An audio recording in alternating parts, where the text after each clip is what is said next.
Hola, ¿cómo están? Bienvenidos a mi podcast de Cosas de Joyce. ¿Y por qué se llama el podcast de Cosas de Joyce? Porque vamos a conversar distintas cosas que pasan por mi cabeza, cosas que observo en lo cotidiano, cosas que me van pasando y también algunas experiencias que voy viviendo con las empresas, con las personas y por supuesto algunos pensamientos. Muchas veces me imagino que la vida es algo así como una escena de una película, en donde hay musicalización, en donde hay frases, en donde estamos viviendo una especie de realidad, pero que a la vez esa realidad a veces nos trae algunos desafíos. Uno de los desafíos que me ha traído la realidad en el último tiempo es que a pesar de estar viviendo un momento exitoso en mi vida, y desde el punto de vista de qué es lo que es el éxito, la gente muchas veces se pregunta y dice, el éxito es cuando te va bien, cuando estás ocupado, cuando tu agenda está llena de cosas que de alguna manera socialmente nos mantiene conectados.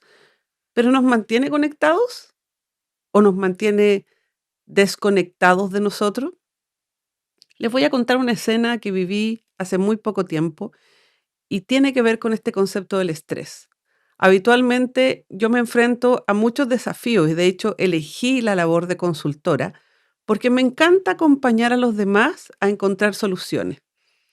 Pero esas soluciones muchas veces se vienen de vuelta y te hacen preguntas a ti. Y es aquí en donde me hago la pregunta, ¿vale la pena a veces estar arriba de todo el estrés o estar ocupado buscando solución para otros? Cuando a veces la vida te va a preguntar, ¿qué necesitas tú? Y es ahí en donde hace aproximadamente 2 meses me encontré en un desafío personal, uno nuevo. Cada vez la vida nos trae cosas nuevas. Cuando llega una vida a tu vida, cuando nace un bebé, cuando nos casamos, cuando nos separamos, cuando estudiamos, cuando nos va bien en un negocio, cuando parte alguien. Pero yo no estaba preparada para este desafío en particular. Un día, viernes, estaba a punto de salir a trabajar a una capacitación. Estaba almorzando con el equipo y de repente empecé a tener un problema con el habla. No podía hablar. Empecé con una voz muy lenta, como que estuviera ebria. El equipo me pregunta, ¿puedes hablar bien? Y ya mi lenguaje era cada vez más lento. Me dicen que diga un trabalengua, el clásico tres tristes tigres, y yo no lo podía decir. Mi lengua estaba totalmente traposa. En ese momento se prendieron las alertas del equipo y me dicen, tú no puedes ir a trabajar. Y yo les decía, no, no, sí, yo puedo, porque mi cabeza estaba atrapada dentro de mí y yo tenía la sensación que sí podía.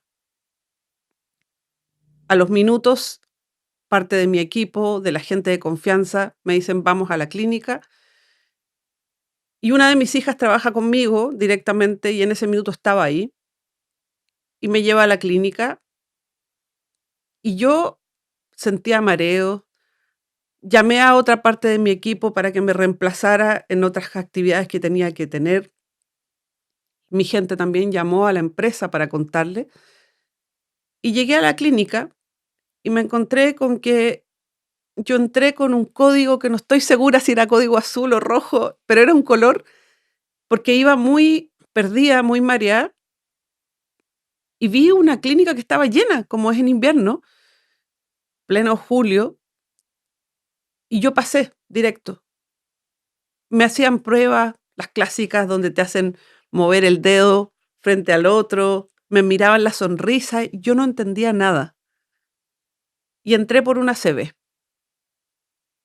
Ese ACV fue parte del primer capítulo donde me empiezo a encontrar con que efectivamente parece que la vida, por más exitosa que sea, en algún minuto te detiene, en algún minuto te frena. Uno lo ve tantas veces en otras personas, cuando a veces tienen un accidente, cuando a veces viven una situación de estrés.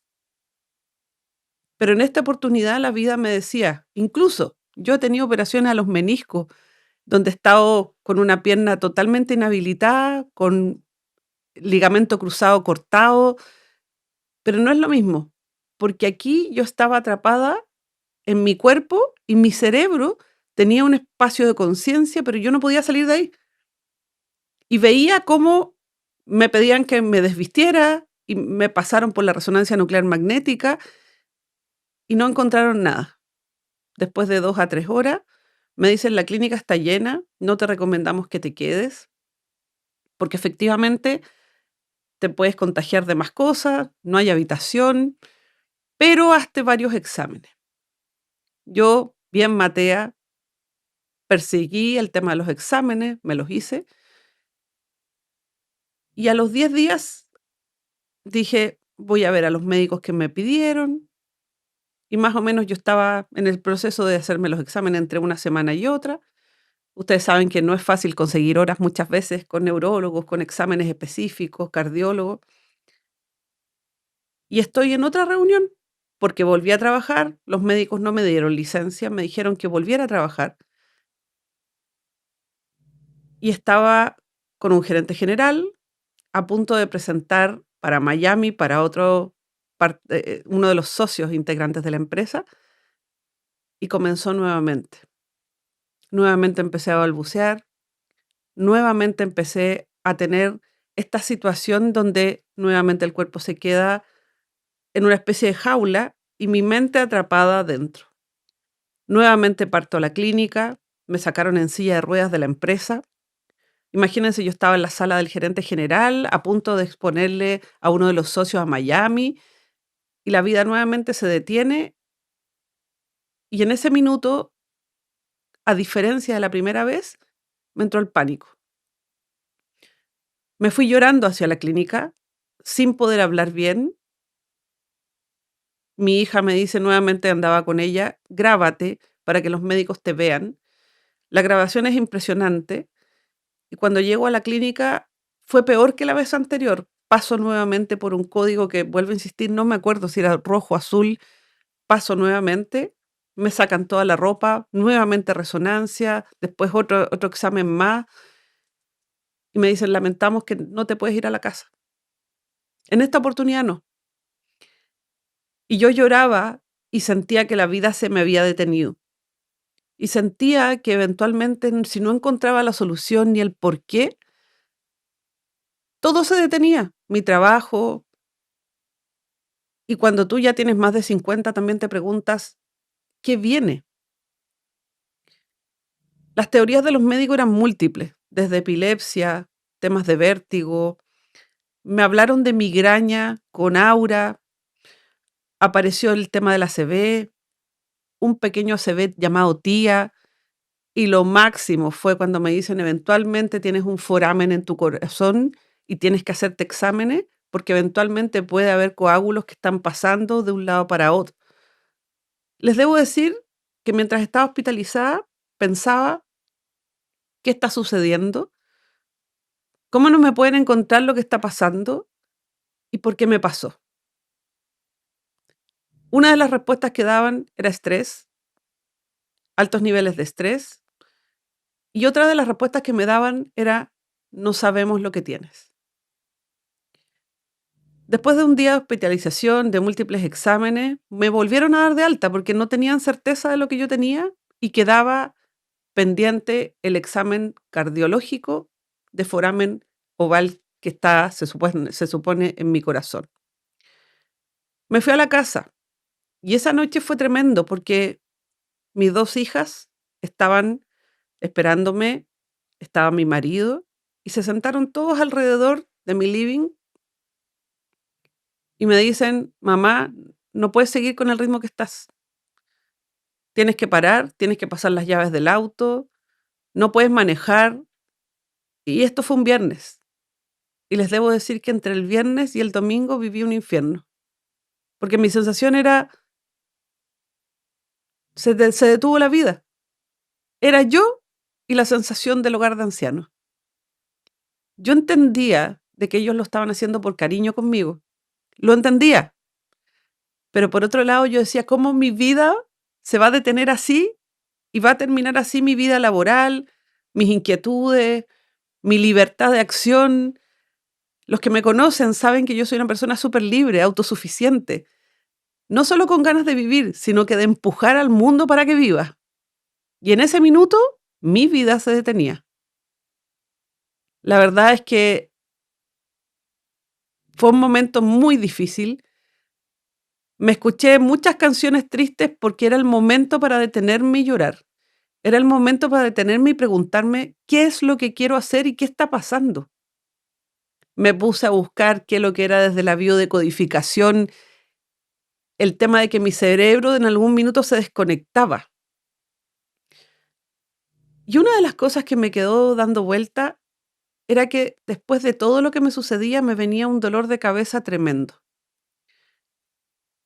A la semana siguiente llamo a mi cardiólogo de muchos años, y le digo, doctor, te tengo que ir a ver, mira lo que me está pasando. Y con mucho susto él me dice, sí, eventualmente podría ser que tienes un foramen oval en el corazón, hay que hacerte las pruebas y tal vez por ahí se están movilizando algunos coágulos. Y le digo, doctor, y dos cosas, ¿cómo puedo saber que tengo eso? Y segundo, ¿cómo se sana esto?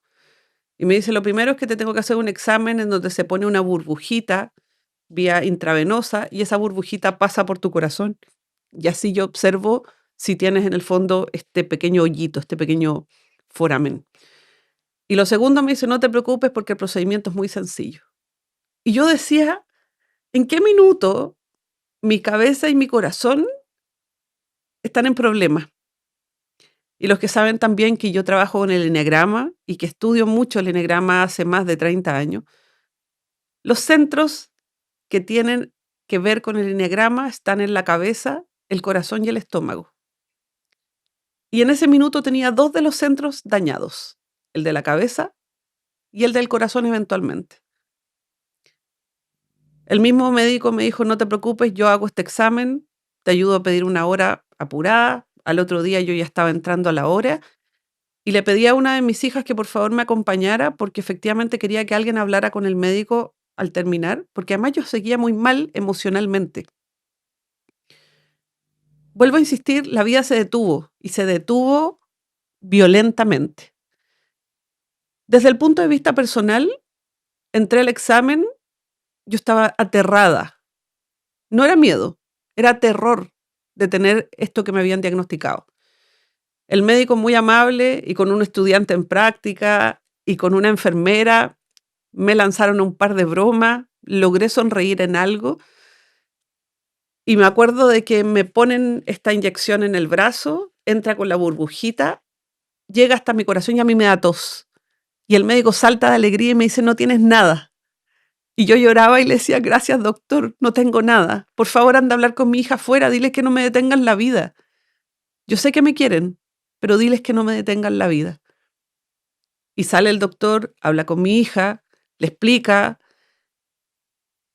y la sensación fue, qué maravilla que no tenía lo del corazón.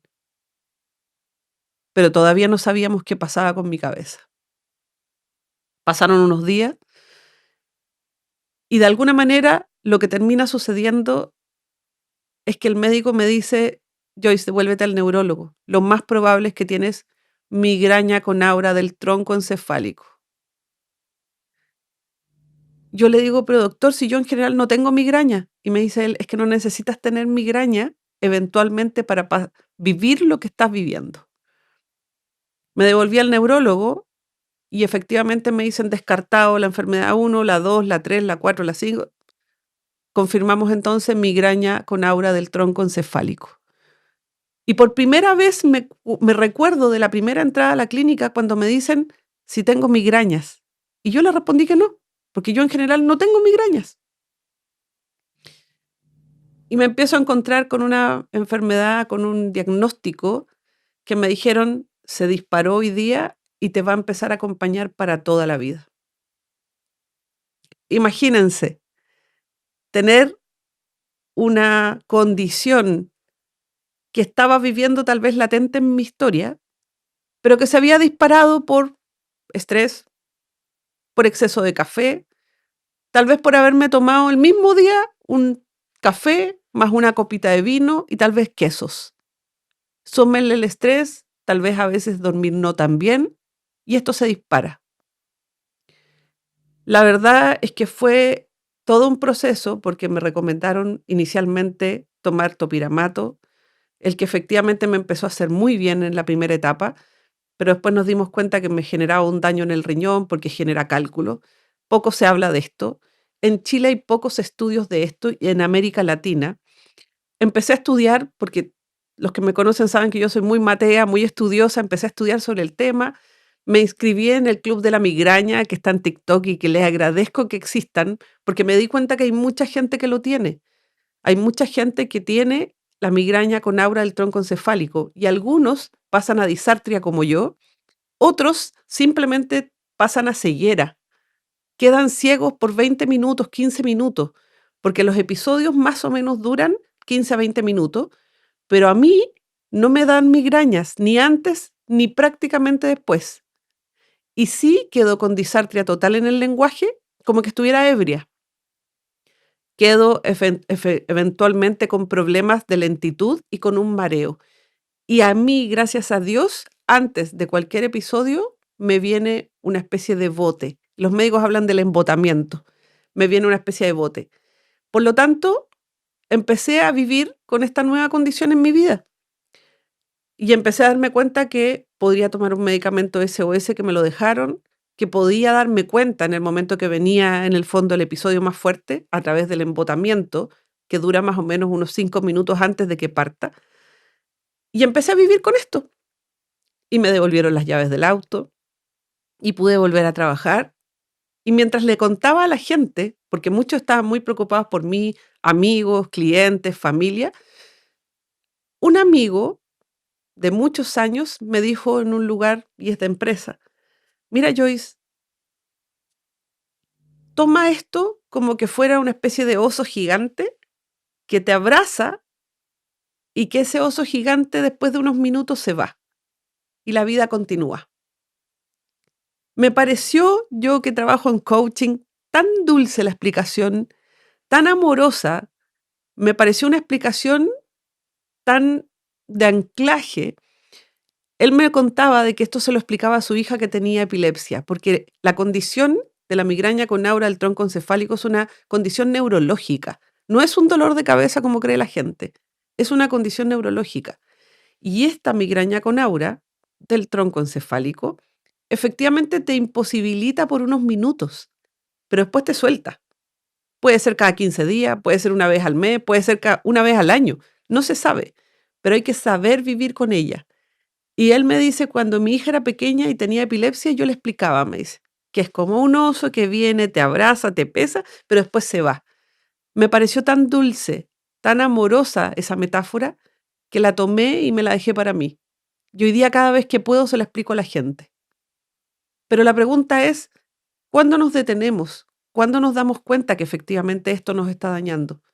¿Cuándo nos damos cuenta de que las cosas no están andando como nosotros esperábamos adentro? Sentirte atrapado en tu cuerpo no es menor. Sentirte que las cosas están andando de una manera revuelta afuera es complejo. Y desde esa mirada, quiero dejar la reflexión para ustedes. ¿Qué están dejando de lado por no sentir tu cuerpo? Yo trabajo en esto. Le digo a la gente todo el tiempo. Me gusta el deporte, como sano.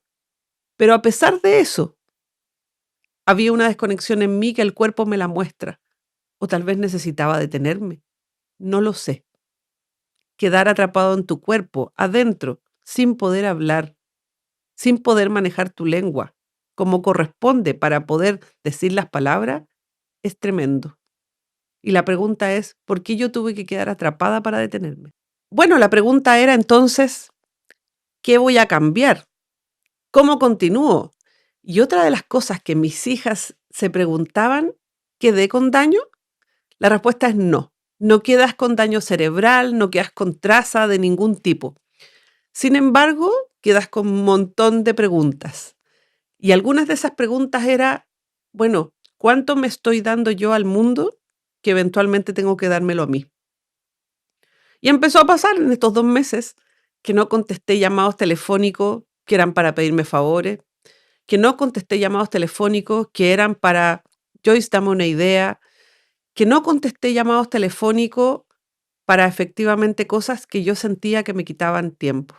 Yo tengo una fundación, más adelante se los voy a contar, en donde ayudamos a animales que están con posibilidades de rescate y también ayudamos a personas en situaciones de riesgo, como los incendios en Chile, terremotos, etcétera. Y me di cuenta que, por ejemplo, ahí había gente que yo no podía seguir trabajando con ella porque me quitaban la energía y esa energía vital que tú necesitas para otras cosas. Muchas veces hacemos tantas cosas por el mundo y especialmente las mujeres y nos recargamos innecesariamente. Entonces ahí es donde viene la pregunta, ¿qué viene de nuevo en mi vida? Y me pregunté a mí misma, ¿qué es lo que he dejado de hacer? Una de las cosas que había dejado de hacer era pintar acuarelas, que me encanta. En la pandemia tomé un curso, me especialicé con acuarela y saqué un pequeño libro de cuentos con eneagrama infantil para reconocimiento de personajes. Otra de las cosas que dejé de hacer era salir a mis caminatas. Esas caminatas donde sales a pensar y te conectas contigo, puedes pensar mil cosas y disfrutas de la naturaleza. Lo había dejado de hacer. Otro de los elementos que había dejado de hacer era estar conectada con los míos en algunos ámbitos diferentes. Además, fui abuela hace unos meses atrás, por lo tanto, no fue muy difícil conectarme con mi nieta, no fue muy difícil conectarme de nuevo con la acuarela, con las caminatas. Y desde el punto de vista personal, empezar a meditar.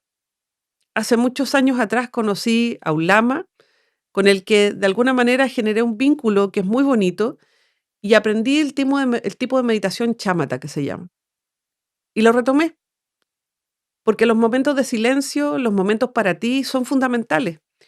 Y desde ese punto de vista la pregunta es, ¿quién se preocupa de ti? ¿Quién se ocupa de ti? Lo más importante de quién se ocupa de ti eres tú. No hay otra respuesta. Eres tú quien se ocupa de ti. No va a venir nadie desde afuera. Esa es nuestra fantasía, que venga nuestra pareja, que venga nuestra madre, que venga algún hijo, una hija. No, la gente en general está haciendo lo suyo. Y incluso si vienen hacia ti a decirte, cuídate, la persona que tiene que tener la conciencia, el timing del día a día, eres tú. Y es ahí en donde yo me detengo y digo, una de las cosas que quisiera hacer es terminar los libros que estoy escribiendo y que lo retomé. Y otra de las cosas es hacer un podcast. Porque el podcast me va a permitir llegar a muchas personas y también me va a permitir mandarles el mensaje que tiene que ver con, ok, cuánto estamos arriba de la pelota, como se dice en chileno, pero también cuándo nos detenemos. ¿Qué espacios son los que me dejo para mí? ¿Qué espacios me dejo para leer un libro que me gusta, para estudiar un idioma que me agrada, para verme con la gente querida? Y tenemos tantos pendientes, como siempre lo digo yo. ¿Cuántos dentistas, cuántos médicos que no has ido a ver, cuántas caminatas, cuántos encuentros con amigas, amigos agradables? Y que uno los pospone porque tienes que hacer el informe, porque tienes que trabajar, porque tienes y tienes. Y el tengo, como lo aprendí hace muchos años atrás en coaching, es una mochila. Cuando uno dice tengo que hacer, es una mochila. Por lo tanto, hoy día hay un montón de cosas. Y aquí le pido disculpas a todos los que me estén oyendo, a los que les dije que no en estos meses. Porque ¿saben qué? Voy a seguir diciendo que no a aquello que yo sienta que es tengo. Porque hoy día no tengo que hacer cosas. Hoy día voy a seguir eligiendo aquellas cosas que me hagan bien a mí. Y es lo mismo que tú deberías hacer. Elegir cosas que te hacen bien. Porque hay cosas que vamos a tener que hacer, como el trabajo. Y vamos a tener que ir a trabajar. Y cuando uno dice tengo que trabajar, tiene una mochila sobre el tengo. Yo creo que nadie se levanta feliz porque tiene que ir a trabajar. Todos quisiéramos estar a lo mejor de vacaciones frente a un lago. Pero la pregunta es, de lo que no me obliga al día a día, a pagar las cuentas, ¿cuántas cosas estás eligiendo de verdad? ¿Y cuántas otras te las está imponiendo el entorno, el medio? A veces es la misma familia la que te obliga.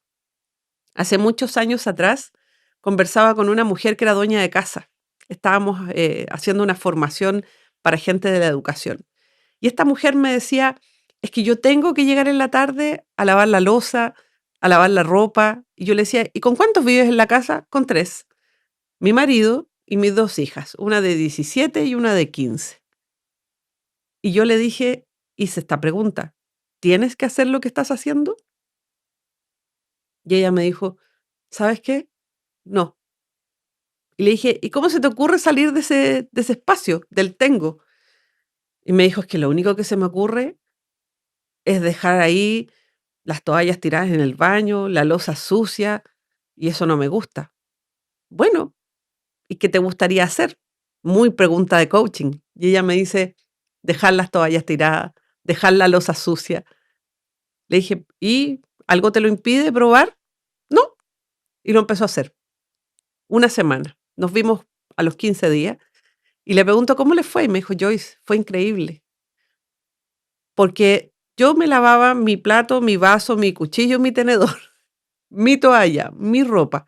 Y en algún minuto, cuando ya se empezó a acumular todo en la cocina y había suciedad y había basura, la familia la llamó y le pidieron explicaciones. Y ella dice que les dijo, oye, pero si yo estoy lavando lo mío, ustedes también tienen que hacer lo suyo. Y le hicieron como una especie de protesta interna. Y ella les dijo, no, le dijo, se acabó. Yo no tengo que hacer esto por todos. Cada uno ocupa un vaso, cada uno ocupa un plato, se bañan con las toallas. Por lo tanto, cada uno que se haga cargo del rol que le corresponde. ¿Cuántas veces nos hacemos esta pregunta en las empresas? De que tú le subvencionas al que no está haciendo. Y resulta de que hay roles, hay cargos. ¿Cuántas veces lo hacemos con la pareja? ¿Cuántas veces lo hacemos en la casa con nuestros hijos sin querer? O a veces con los hermanos, hermanas. ¿Eres tú la o el que compra el regalo de la mamá para el cumpleaños, el que invita a la casa, el que hace las compras, o el que atiende y es el cuidador de alguien? Y muchas veces decimos tengo. Una de las cosas que es importante de reflexión al final de este capítulo tiene que ver con esto. Ya no decir tengo, porque hay cosas que tú puedes elegir y que no estás eligiendo. Mi pregunta es al final el día, ¿con qué me quiero ir? ¿Con qué me quiero quedar? Y es con la satisfacción de que yo me cuido, con la satisfacción de que a razón de que me cuido puedo cuidar a otros. Y desde ese punto de vista, reconectarnos con la alegría, con la felicidad, con los elementos que nos hacen bien. Y la pregunta es, ¿cuántos libros tienes pendientes? ¿Cuántos estudios a lo mejor tienes pendiente para ti? Por gusto o por placer, no por deber. ¿Cuántos paseos tienes pendientes? A lo mejor tienes pendiente un viaje. Yo me acuerdo hace muchos años atrás haber conocido a una mujer que era mayor, de haber tenido unos 50 años, soltera, ganaba bien, y me acuerdo que uno de sus sueños era ir a Italia, hacer un viaje largo por Italia. Y yo le pregunto, ¿y qué te lo impide? Es que tengo que trabajar. En los veranos nunca hay gente que trabaje, porque era la financiera, jefa de finanzas era. Nunca encontramos gente que me reemplace, entonces me voy quedando. Esa mujer tenía un montón de días acumulados de vacaciones. Y le dije yo, ¿hay algo que te falte? ¿Dinero? No. ¿Tiempo? Tampoco. ¿Qué es lo que le faltaba? Era sacar el tengo de su vida. Y aquí es donde nace la pregunta de, ¿puedes hacerlo? ¿Eres capaz de cortar las ligaduras que te atan al tengo? Ella lo hizo. Me encontré con ella unos meses después y me contó que había ido a Italia, que había estado un mes en Italia, que lo había pasado increíble y que había sido una experiencia de liberación. Había cumplido un sueño. Y aquí es donde me hago la pregunta final para ustedes. ¿Cómo quieres tú empezar a cortar tus ataduras? Tampoco se trata de que se vuelvan locos, que se compren un pasaje hoy día para ir a México. Se trata de que también te conectes con lo que tú puedes hacer, con lo que es prudente y con lo que no afecta a lo que decimos en coaching, el ecosistema. Porque tampoco se trata de dejar botado a gente que a lo mejor tiene una dependencia de ti, pero sí buscar el momento, buscar el reemplazo, las redes de apoyo que te permitan de a poco ir eligiendo y por supuesto ser más feliz. Esto es parte de lo que vamos a ir conversando día a día. Esto es Cosas de Joyce. Y vamos a ir conversando sobre distintos episodios, sobre distintas situaciones y vamos a tener un gran invitado la próxima sesión. Un invitado que vivió el estrés tremendo de construir uno de los estadios más avanzados de América Latina. Nuestro invitado es Juan Pablo Pareja, gerente general de Cruzados, quien de alguna manera vendrá a contarnos cómo vivió la construcción, la búsqueda de recursos, el que creyeran en él el proyecto y Cruzados, por supuesto combinado con esto de la conexión del estrés. Un hombre muy conectado con el deporte y que para mí es un honor que sea mi primer invitado. No se olviden de conectar en el próximo Cosas de Joyce, porque tendremos conversaciones y cada vez grandes invitados. Bueno, en este primer capítulo conversamos sin lugar a duda, sin miedo. Hoy compartí un episodio muy íntimo de mi vida. Una vida que no me convierte en una mujer inmune, como algunos se imaginan, que a mí no me pasan cosas. A mí sí me pasan cosas. La diferencia que tengo hoy día tal vez con ustedes es que estoy frente a esta cámara y se los estoy contando. Y desde ese punto de vista quiero invitarlos a que nos sigan en cada capítulo porque tendremos cada vez más temas que tengan que ver con las mujeres, el autocuidado, la pareja. También por ahí aparecerán algunos episodios divertidos y algunos episodios que también nos conectan. Y quisiera que nos sigan en todas las redes sociales que van a aparecer aquí abajo, en donde ustedes van a poder ver pequeños reels, invitaciones y, por supuesto, novedades en cada capítulo, en donde tendrán Cosas de Joyce. No se olviden de seguirnos y de compartir para que me pueda hacer más conocida en el ambiente del autocuidado, de la reflexión y de Cosas de Joyce. Nos vemos.